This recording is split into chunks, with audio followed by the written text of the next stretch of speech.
Assalamualaikum warahmatullahi wabarakatuh.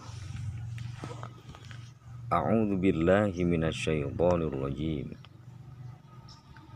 Bismillahirrahmanirrahim. Alhamdulillahilladzi arsala sayyidana Muhammadan sallallahu alaihi wasallam bikamili syari'ati wa khalisid din wa halaji darisalatihi bibahiril khawariqi wa ayyadahu bikumatil ashabil muhtadin. Asyhadu an la ilaha illallah wa asyhadu anna Muhammadar Rasulullah. Allahumma sholli wa sallim ala sayyidina Muhammadin wa ala alihi wa sahbihi ajma'in, amma ba'du. Anak-anakku, siswa dan juga siswi MTS Negeri 2 Pemalang yang dirahmati oleh Allah Subhanahu wa Ta'ala. Pertama-tama marilah kita senantiasa memuji kepada Allah Subhanahu wa Ta'ala biqaulina alhamdulillahi rabbil alamin. Sampai dengan hari ini kita masih diberikan kesempatan, kesehatan oleh Allah Subhanahu wa Ta'ala, sehingga kita semua masih dapat menjalankan aktivitas ibadah puasa hari ini, dan semoga harapannya sampai nanti selesai bulan Ramadan kita dapat menyelesaikan aktivitas ibadah kita selama di bulan Ramadan dengan suatu ataupun dengan tanpa suatu halangan apapun, dan puasa kita diterima oleh Allah Subhanahu wa Ta'ala. Amin. Allahumma amin ya rabbal alamin. Anak-anakku, siswa dan juga siswi MTS Negeri 2 Pemalang, marilah kita perhatikan salah satu hadis yang akan saya baca, yaitu hadis dari sahabat Abdullah bin Umar bin As radhiyallahu anhu. Bismillahirrahmanirrahim. An Abdullah bin Amr bin Al-As radhiyallahu anhuma an Rasulillah sallallahu alaihi wasallam qala al-Qur'anu was-siyamu yashfa'ani lil 'abdi. Ada sebuah riwayat, yaitu dari sahabat Abdullah bin Umar bin As radhiyallahu anhu. Beliau dari Nabi Muhammad sallallahu alaihi wasallam, bahwasanya Nabi pernah bersabda, Al-Qur'anu wasyamu yashfa'ani lil 'abdi. Yang artinya bahwasanya pahala membaca Al-Qur'an dan juga pahala puasa kita di bulan Ramadan itu kelak di hari kiamat mereka berdua akan memberikan syafaat atau memberikan pertolongan kepada kita semua yang mau membaca Al-Quran dan puasa di bulan Ramadan atas seizin Allah Subhanahu wa Ta'ala. Maka dari itu, yang pertama, di samping kita melakukan aktivitas puasa, juga tidak lupa kita senantiasa melanggengkan ataupun mengistiqomahkan membaca Al-Quran ataupun firman Allah Subhanahu wa Ta'ala. Karena Al-Quran kelak di akhirat, pahala daripada kita baca Al-Quran akan memberikan syafaat atau pertolongan kepada kita, ya, atas seizin daripada Allah Subhanahu wa Ta'ala. Dalam sebuah riwayat lain, Nabi Muhammad SAW bersabda, Iqra'ul Qur'ana fa innahu ya'ti yaumal qiyamati syafi'an li ashabihi. Kata Nabi, Iqra'ul Qur'ana, bacalah Al-Qur'an, fa innahu ya'ti yaumal qiyamati syafi'an li ashabihi. Karena pahala dari membaca Al-Qur'an itu kelak di hari kiamat akan datang kepada kita dengan membawa pertolongan dari Allah Subhanahu wa Ta'ala.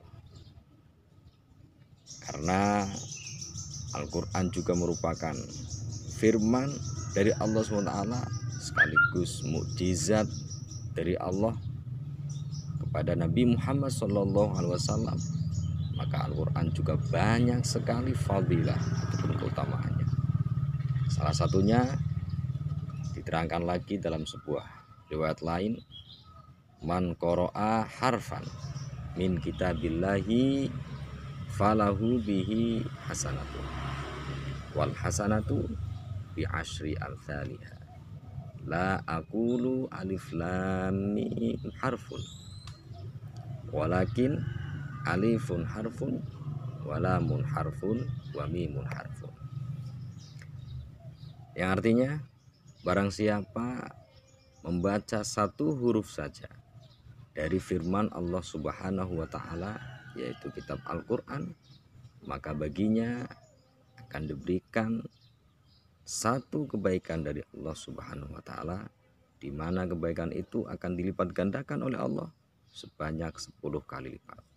Yang artinya bagi orang yang membaca Al-Qur'an, satu hurufnya akan diberikan pahala oleh Allah Subhanahu wa taala 10 kebaikan dari Allah Subhanahu wa taala. Nabi melanjutkan, la aqulu alif lam mim harfun walakin alifun harfun walamun harfun wa mimun harfun.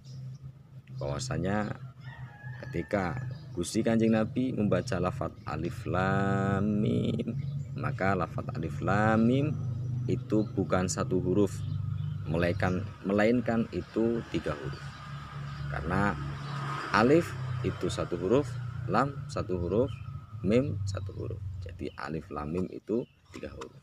Otomatis orang yang baca lafaz alif lam mim baginya akan mendapatkan 30 kebaikan dari Allah Subhanahu wa taala.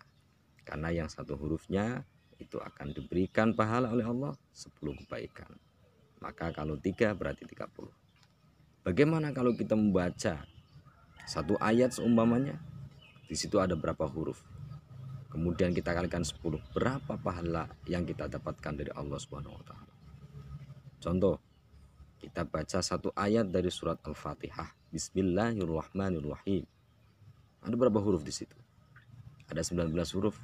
Maka baca basmalah saja, kita dapat pahala 190 kebaikan dari Allah Subhanahu wa taala. Bagaimana kalau kita baca satu makro, berapa huruf saja itu? Bagaimana kita baca satu juz, berapa huruf saja kita baca, berapa pahala yang kita dapatkan? Apalagi bagaimana kalau kita baca satu Al-Quran penuh dari surat Al-Fatihah sampai surat An-Nas, udah pahala semua kita dapatkan dari Allah Subhanahu wa taala. Maka rugi sekali orang yang tidak mau membaca Al-Quran. Di samping Al-Quran mukjizat, penuh barokah, dan juga Al-Quran di situ banyak sekali kebaikan-kebaikan dari Allah Subhanahu wa taala yang akan diberikan kepada kita kalau kita mau membaca Al-Quran. Maka dari itu mohon anak-anak di rumah jangan lupa membaca Al-Quran. Dan bagi yang masih ngaji, jangan sampai putus ngaji di tengah jalan. Artinya apa? Ya namanya ngaji itu bukan berarti kalau sudah kata mudah selesai, tidak. Yang namanya ngaji itu ya selamanya. Selama hayat masih digantung badan, ya kita masih wajib ngaji. Ya kan? Karena kata Gusti Nabi, utlubul ilma minal mahdi ilal lahdi. Carilah ilmu mulai dari liang ayunan sampai liang. Ya, itu yang pertama Al-Quran. Yang kedua adalah puasa. Puasa kita pahalanya nanti akan memberikan syafaat pertolongan kepada kita, ya kan, atas seizin Allah Subhanahu wa taala. Ya, maka dari itu marilah puasa kita sempurnakan dengan beberapa aktivitas ibadah yang ada di dalam bulan suci Ramadan ini. Ya, diantaranya adalah sholat tarawih, tadi tadarus Al-Quran juga termasuk di dalamnya. Ada sholat tahajud, memperbanyak sodakoh, amaliyah, berbuat baik kepada orang lain. Jangan justru mendolimi orang lain. Nah, bahaya itu. Maka dari itu adalah kita semangat fastabiqul khairat. Kita berlomba-lomba mencari ataupun mengharap kebaikan dari Allah Subhanahu wa taala.